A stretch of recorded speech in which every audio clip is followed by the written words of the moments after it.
exclusions, le parti continue de faire l'objet de persécutions et d'humiliation. Donc, le président Yahya Boni s'est vu retirer sa date rapprochée il y a quelques jours. Et d'autres éléments qui ne nous facilitent pas la tâche. Parce qu'en sa qualité d'ancien président de la République, je crois qu'il a droit à une garde rapprochée. Et donc le retrait de cette garde rapprochée du président Yahya Boni complique un peu les choses à notre niveau. Bonjour à tous et bienvenue sur votre chaîne Regard Africain. Aujourd'hui, nous restons au cœur du Bénin pour vous faire découvrir l'actualité et les réalités de notre pays. Restez avec nous jusqu'à la fin pour tous les détails. Nous vous invitons également à vous abonner à notre chaîne et à partager cette information afin que chacun soit bien informé. Vous ne vous avez pas fait prier. Non seulement vous avez fait le déplacement au siège national du parti, mais vous avez attendu, je vais dire, notre retard. J'hésite avant de faire sortir le mot retard parce que c'est vrai que c'était retard, mais on était en train d'ajuster des choses parce que l'heure est grave. Nous avons l'habitude de faire des conférences de presse ou des déclarations de presse sans forcément mobiliser les militants. Nous l'avons fait aujourd'hui parce que non seulement aujourd'hui est le début de la campagne électorale, et vous savez qu'il y a une seule élection qui nous concerne dans les trois que notre pays va connaître. Il n'y a que l'élection législative qui nous concerne, parce que nous avons été exclus de l'élection présidentielle et de l'élection communale. Mais comme si cela ne suffisait pas, malgré ces exclusions, le parti continue de faire l'objet de persécutions et d'humiliation. Donc, le président Yahya Boni s'est vu retirer sa date rapprochée il y a quelques jours. Et d'autres éléments qui ne nous facilitent pas la tâche. Parce qu'en sa qualité d'ancien président de la République, je crois qu'il a droit à une garde rapprochée. Et donc le retrait de cette garde rapprochée du président Yahya Boni complique un peu les choses à notre niveau. Et vous savez aussi que depuis des semaines, le président Yahya Boni avait annoncé au peuple un retrait sanitaire. Et donc physiquement il est secoué. Et malgré cela, les persécutions se poursuivent. Non seulement sur le président du parti, mais sur le parti lui-même. C'est pour cela, avant cette déclaration, j'ai bien voulu que nous puissions lancer ce slogan qui dit que nous sommes debout et que nous sommes toujours debout. Malgré le vent, malgré les tempêtes, malgré les humiliations, malgré les persécutions. Et donc, sans plus tarder, je vais donner lecture de ce que le parti m'a envoyé de dire. Non seulement au peuple du Bénin, mais à la communauté internationale, aux chancelleries, à la CEDEAO, aux Nations Unies, à l'Union Européenne, ce qui nous bouscule au niveau du Parti des démocrates, qui est le principal parti d'opposition, vous le savez, dans notre pays. Béninoises et Béninois, chers compatriotes, chers amis des médias, il nous plaît, avant tout propos, d'avoir une pensée profonde pour tous les détenus et exilés politiques de notre pays, qui depuis des temps n'ont plus eu la possibilité de vivre ces moments festifs de fin d'année avec leur bien-aimé. Notre pays, en ce moment précis, a besoin de se parler avec nous-mêmes, de se réconcilier avec nous-mêmes. La fracture sociale et la fracture politique s'enracinent et s'enveniment jour après jour. Nos compatriotes vivent dans le stress constant et l'incertitude d'un avenir ombrageux. L'arrestation et la détention de certains de nos compatriotes en cette période électorale ne sont pas des actes qui honorent l'image de notre pays. L'arrestation le 16 décembre 2025 du député Soumaïla Sounon-Boké du groupe parlementaire des démocrates et le fait de le garder à vue pendant 8 jours, ensuite le mettre sous mandat de dépôt, sont des actes de violation grave des textes de la République. Car le député a été arrêté alors que l'Assemblée nationale était en pleine session parlementaire. Les membres du groupe parlementaire et les responsables politiques du parti Les Démocrates ont fait feu de tout bois afin que le député soit purement et simplement relâché, mais malheureusement rien n'est fait. La proclamation de sa comparution le 30 décembre 2025 doit consacrer pour le bonheur de ses camarades députés et pour le bonheur des membres de sa famille sa libération pure et simple. Le parti Les Démocrates s'indigne de cette énième brimade et demande la relâche pure et simple du camarade député Soumaïla Sounoboki, alors que ce dernier est candidat à sa réélection et pendant que la campagne électorale est déjà ouverte aujourd'hui même. Ainsi, au lendemain des événements malheureux du 7 décembre 2025, le parti Les Démocrates n'a manqué aucune occasion favorable, ou même parfois pas favorable, pour exprimer son attachement à la démocratie et sa condamnation ferme de prise de pouvoir par les coups d'État ou les putsch. C'est le lieu pour nous de dire, alors que la campagne est en train d'être ouverte, que nous sommes des démocrates. Et nous savons que nous l'emporterons sur le régime du président Patrice Talon. Ce régime qui est appelé le régime de la rupture. Aujourd'hui, plus que jamais, au niveau du Parti des démocrates, nous sommes plus que certains que nous gagnerons. C'est d'ailleurs parce qu'ils savent que nous les gagnerons qu'ils ont fait le tout mois afin de nous exclure de 2 des 3 élections. Et d'ailleurs, comme nous le disons au niveau du Parti des démocrates, si tant est que leurs résultats, comme ils le disent, ils ont transformé le Bénin comme jamais cela n'a été depuis 1960, si tant est qu'ils ont si confiance en leurs résultats, pourquoi se sentent-ils obligés d'exclure avant d'aller à une élection? Puisque vous dites que vos résultats prêchent pour vous, vous dites que le Bénin est plus beau que Dubaï, vous estimez que nous n'arrivons pas à la taille, vous dites d'ailleurs que nous sommes devenus désormais une grande nation. Mais si tant est que vous avez si confiance en vos résultats, pourquoi vous sentez-vous obligés d'exclure avant d'aller à une élection? De toute son existence, le parti Les Démocrates a toujours appelé au dialogue inclusif et sincère de tous les acteurs politiques de notre pays face aux méthodes cavalières du régime dit de la rupture. Vous savez, nous ne nous en cachons pas au niveau du Parti des Démocrates. Nous n'avons jamais fait l'option des armes. Nous avons toujours fait l'option des urnes. Et c'est d'ailleurs la raison pour laquelle nous invitons ce régime à parler. Nous sommes ceux qui de tout temps pensons que le régime trouvera sa porte de sortie à travers un dialogue. Et c'est pour cela que nous n'avons pas honte et nous ne nous fatiguons pas, chaque fois que besoin est, d'appeler les responsables de ce régime à ce qu'on puisse se parler, qu'on mette toutes les cartes sur la table et qu'on se dise ce qui va et ce qui ne va pas. Vous savez, quand ils vont vers les populations, ils ont l'habitude de dire qu'au niveau du Parti des démocrates, que nous les combattons parce que nous voulons que l'ancien système se perpétue. Mais posez-leur la question de savoir, 90% de ceux qui entourent le président Patrice Talon sont de l'ancien système. Ce n'est pas des policiers, ils ne sont pas neufs, ce n'est pas des politiciens nouveaux. Donc, qu'ils arrêtent de diffamer, qu'ils arrêtent de mentir sur notre compte. Ce que nous n'aimons pas et ce que nous condamnons, ils le savent. Et nous ne manquons pas de leur dire ce que nous n'acceptons pas dans leur mode de gestion. Et c'est pour cela que nous prenons les populations à témoin et nous pensons que la meilleure manière de trancher et de savoir qui sont ceux qui sont du côté de la vérité, c'est de procéder à des élections non seulement inclusives, libres, transparentes, afin que la vérité des unes puisse nous départager.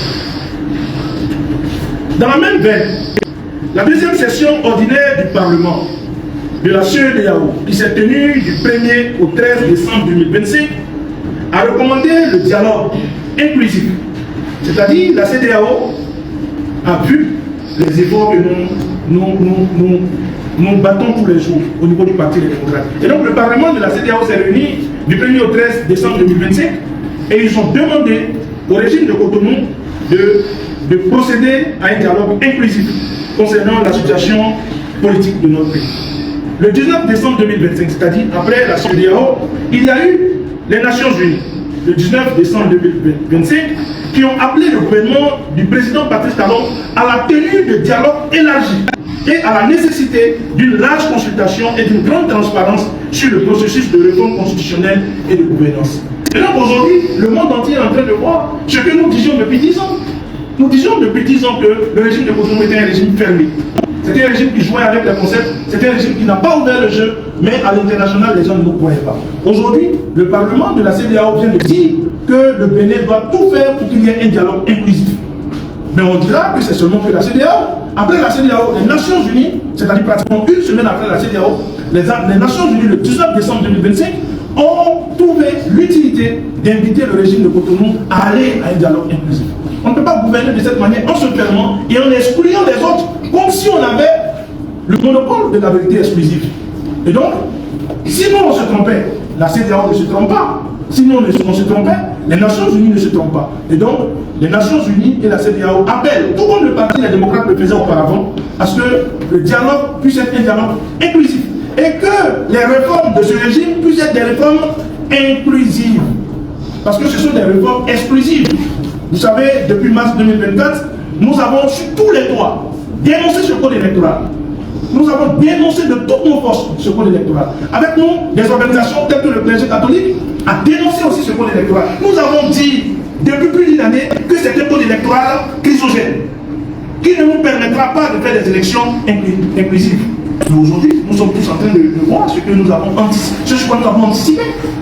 Parce que si aujourd'hui, il y a des personnes qui ont trahi le parti et qui ont fait ce qu'elles ont fait, c'est parce que ce code électoral l'a permis. Et c'était pour anticiper cela que le Parti des démocrates, depuis plus d'1 an, a pris son bâton de pèlerin et a marché partout et a dénoncé ce code électoral. Aujourd'hui, c'est l'ouverture de la campagne pour l'élection législative.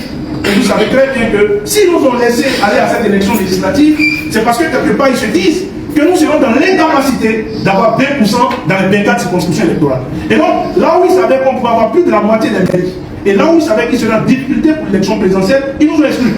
Mais ils se disent qu'on les laissera aller à l'élection législative. On se rend bien que si on ne parlera pas d'exclusion, on dira qu'ils étaient incapables de pouvoir avoir 20% dans les 24 circonscriptions électorales. Mais c'est le mieux pour moi de vous le dire que nous battrons. Et nous sommes plus que sûrs que nous aurons les 20% dans les 24 circonscriptions électorales. On se battra.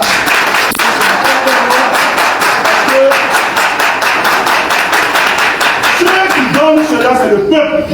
Et aujourd'hui, le parti que le peuple écoute le plus, c'est le Parti des démocrates. On n'a pas leurs moyens financiers, on n'a pas leurs moyens logistiques, on n'a pas leurs moyens matériels. Mais nous avons le peuple avec nous. Parce que nous avons la vérité du discours. Et nous savons qu'avec ce peuple, nous aurons les 20% dans les 24 circonscriptions électorales. Ces appels et recommandations de la CEDEAO et des Nations Unies montrent suffisamment que notre pays s'enfonce dans un labyrinthe irréversible. Le régime dit de la rupture n'offre pas l'espace nécessaire pour lui apporter la joie, pour apporter la joie au peuple. Il faut impérativement que le régime comprenne que même si nous avons été fermés à l'appel, à l'invitation du Parti des démocrates, il faut qu'on ouvre le jeu désormais, parce que la CEDEAO l'a demandé. Il faut qu'on ouvre le jeu désormais, parce que les Nations Unies l'ont demandé. Et donc, aujourd'hui, à la vérité du Parti des démocrates s'ajoute la pertinence de la vérité de la CEDEAO et la pertinence de la vérité des Nations Unies. Le Parti des démocrates reste ouvert à toute volonté de dialogue, afin que notre pays aille vers des lendemains plus sûrs et prospères. Le Parti des démocrates est plus que jamais demandeur du dialogue politique inclusif. Ceci d'autant qu'aucun autre parti politique n'est plus acculé, plus humilié, plus persécuté que le Parti des démocrates et son président. L'ancien président de la République, le docteur Thomas Brunier. Vous savez, bientôt 2 ans que les fonds qu'on alloue aux partis politiques, sans raison, le régime nous a coupé les subventions. Et lorsque les subventions sont octroyées aux partis politiques, les subventions ne sont pas octroyées aux partis politiques pour que vous puissiez partager l'argent, vous, pour aller boire ou aller manger. Les subventions sont octroyées aux partis politiques parce qu'à la suite de ces subventions, il y a des exigences. Nous sommes dans des sièges. Ce n'est pas notre bâtiment, nous le louons. Et donc, les thèses de la République ont imposé un certain nombre d'exigences aux partis politiques. Comme avoir un siège national, avoir des sièges départementaux dans les 12 départements, avoir des secrétaires, avoir des ordinateurs. Nous avons rempli à toutes ces exigences. Et donc, lorsque les subventions viennent pour pouvoir accompagner le parti dans la mise en œuvre de ces exigences. Nous l'avons fait. Mais depuis bientôt 2 ans, nous n'avons pas reçu de subventions. On nous a purement et simplement coupé les subventions, sans raison. Mais en plus de ce qu'on nous a coupé les subventions, on a refusé de nous retrocéder les fonds de campagne. Nous avons fini la dernière élection législative il y a 3 ans. Mais la loi dit que les mois qui suivent après le résultat définitif de la Sénat, l'État rétrocède ce qui doit rétrocéder aux partis politiques. Ça fait 3 ans maintenant que nous sommes à la recherche de ces moyens. Mais comment on peut humilier, on peut persécuter, on peut pourchasser, on peut mettre en difficulté financièrement et matériellement autant un parti politique? Parce que pour cette raison, on veut voir la disparition de ce parti. C'est pour cela nous pensons qu'aujourd'hui est un jour symbolique, un jour très important. Parce que c'est ce jour qui consacre l'ouverture de la campagne. Et nous devons vous parler, vous militantes et militants, vous populations, et vous dire ce que nous traversons. Mais malgré cela, nous sommes debout. Nous sommes encore debout. Le parti, les démocrates, et son président, sans oublier sa famille, c'est-à-dire la famille du président, sont l'objet de beaucoup de persécutions. Le président du parti fait l'objet de plusieurs attaques médiatiques. Il y a des journaux dans ce pays, leur petit déjeuner, quand ces journalistes se lèvent, leur petit déjeuner, c'est de vitrioler le président du parti des démocrates. Ces journaux ne sont jamais inquiétés. Et ces journaux ont petit jeu de s'en prendre régulièrement, et pratiquement chaque matin, au président du parti des démocrates. On le traite de tous les noms. Mais c'est un peu comme si la HAC n'existait plus. C'est un peu comme si l'ODEM, c'est l'ODEM que vous appelez, non, chers amis des médias. Si l'ODEM aussi n'existait plus. Et ces journaux ont pour petit déjeuner insulté le président du parti des démocrates. Ils s'en prennent la rue, le vitrioler, le passer pour le diable. Mais personne ne réagit. Et donc, le président fait l'objet de plusieurs attaques médiatiques du camp de la rupture. Et plus précisément, à chaque sortie médiatique, les principaux responsables de la rupture, le sujet principal, c'est le président Thomas Boni Yayi et son parti. Comme si cela ne suffisait pas, cela s'étend maintenant sur ses enfants. Cette persécution, cette humiliation. À toutes ces attaques, le président Thomas Boni Yayi répond par le silence et par la prière. Et donc il nous dit, ne prenez pas votre temps pour répondre à ceux qui m'égrillent chaque jour. Priez plutôt pour eux et priez pour le pays. Parce que nous avons besoin d'un pays qui avance et nous avons besoin d'un pays qui est en paix. Un pays dans lequel chacun de tous ceux qui sortent saura que le soir je rentrerai chez moi, je trouverai mon épouse et mes enfants, ou mon époux et mes enfants. C'est de ça que nous avons besoin. Il y a quelques jours, je le disais tout à l'heure, le président Thomas Boni Yayi a constaté le retrait de sa garde rapprochée. Malgré son état de santé fragile, il fait l'objet de plusieurs attaques et de plusieurs humiliations. Mais nous nous posons la question au niveau du parti des démocrates de savoir la position antérieure du président Boni Yayi concernant la révision constitutionnelle et autorisant la création du Sénat. Vous connaissez sa position. J'ai dit sa position. Nous avons dit la position de notre parti sur la révision constitutionnelle et sur l'instauration du Sénat. Est-ce que cette position justifie-t-elle aujourd'hui ces humiliations, ces persécutions? Est-ce que le fait que le parti ait refusé de donner son accord, son soutien à la révision constitutionnelle qui instaure un Sénat pour lequel nous n'avons jamais donné notre accord, est-ce que c'est ce qui explique ces humiliations et ces attaques incessantes? Le parti, les démocrates, invite l'opinion nationale et la communauté internationale, notamment les chancelleries, la CEDEAO, l'Union africaine, l'Union européenne et les Nations unies, à s'intéresser davantage et de très près à ce qui se passe dans notre pays, ce qui se passe contre notre parti, ce qui se passe contre le président et contre sa famille. Et donc, nous appelons la communauté, nous appelons d'abord l'opinion nationale, vous qui êtes l'opinion nationale, nos compatriotes. Est-ce que ça vous fait plaisir de savoir qu'un parti politique et ses leaders soient autant victimes d'acharnement, autant victimes de persécution et d'humiliation? Qu'est-ce que ça vous fait en tant que béninoise? Qu'est-ce que ça vous fait en tant que béninois? Nous voulons attirer votre attention là-dessus. C'est pour cela que nous voulons vous dire, ce qu'on va vous faire, ça ne vous plaira pas, ne le faites pas à quelqu'un d'autre. Vous mettez trop ce parti sous pression, vous humiliez trop ce parti. Et donc nous attirons l'attention de l'opinion nationale, mais nous appelons la communauté internationale à s'intéresser désormais de plus près à ce qui se passe au Bénin. Est-ce que c'est ainsi qu'on traite un parti politique d'opposition? Est-ce que c'est ainsi qu'on traite un ancien président de la République, même s'il est engagé encore en politique? Est-ce que c'est ainsi qu'on traite la famille d'un ancien président de la République? C'est la question que nous posons. Et nous voulons que la communauté internationale s'intéresse davantage à ce qui se passe dans notre pays. Et donc, c'est une invite du Parti des démocrates à la communauté internationale de s'intéresser davantage à ce qui se passe chez nous. Comme vous le savez, après les périodes où on nous interdisait les meetings, on a procédé au débauchage de plusieurs de nos cadres. C'est-à-dire les persécutions sont multiples. Il y a eu un temps où on ne voulait pas que nous parlions. Nous étions en rassemblement, on nous envoyait la police, on nous dispersait, même dans nos sièges, le cas de Gassajouin. On nous empêchait de nous réunir dans ce pays. Après cela, ils ont procédé maintenant au recrutement, au débauchage de nos cadres. Vous savez, 5 de nos députés les ont rejoints dernièrement. Et donc, c'est le moment pour nous de vous rappeler qu'il y a 5 députés qui sont pris maintenant et que nous sommes dans la circonscription électorale de ces 5 députés, c'est-à-dire la 16e et la 15e. Donc, malgré toutes ces persécutions et toutes ces humiliations, nous continuons d'avancer dans le combat.